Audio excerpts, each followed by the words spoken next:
We need more sports officials. You know that. I know that. Even the world now knows that.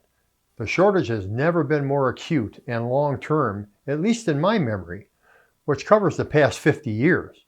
Many organizations have undertaken thoughtful campaigns to increase our numbers. In some small ways, these efforts are bearing fruit.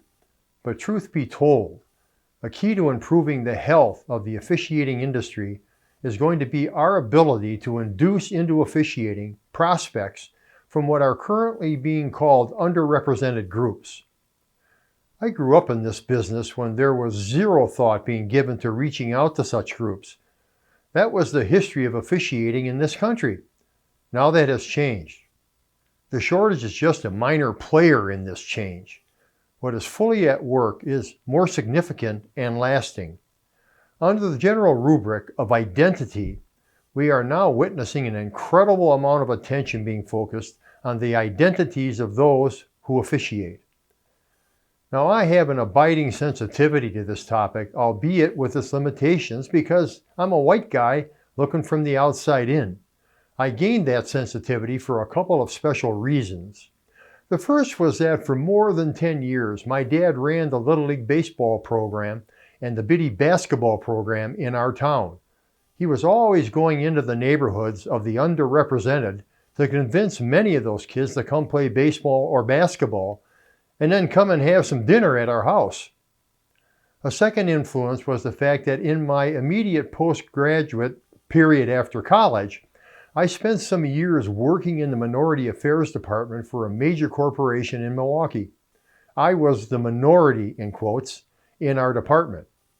Those years gave me context, and they also gave me some understanding of the challenges being faced by underrepresented groups. It was a very special experience, one that broadened my horizons and my thinking. Our culture now shouts, maybe screams, its desire to be more inclusive and fair to all of its citizens. This is making an impact in officiating, as it should. My quote from 30 years ago rings truer today than ever before. Sports is simply life with the volume turned up. The volume has been turned up for our industry to pry itself from past practices that are generally thought of as the good old boy network of officiating. Thank goodness.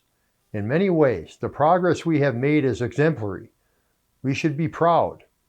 There are more female officials than ever before, more racial and ethnic minority officials than ever before, and more representatives of these groups in leadership positions.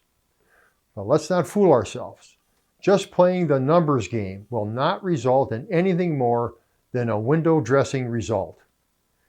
That would be shameful. Those in leadership positions in our industry and we ourselves need to do 4 things. First, take care of the large majority of officials who continue to serve as the backbone of this industry. Yes, that means to not demean nor deny the majority in officiating.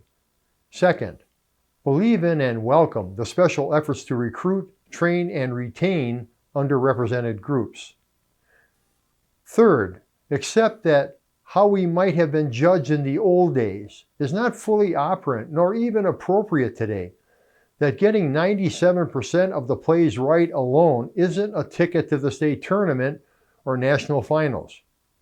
And fourth, understand the populations now being recruited into officiating have different needs than the majority has had, from locker room setups to mentoring and networking to the choice of words that are used, to local association meeting interactions, to consideration for leadership roles.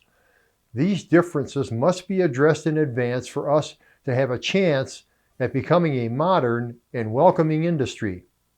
We want to be viewed as a modern and welcoming industry. Thank you.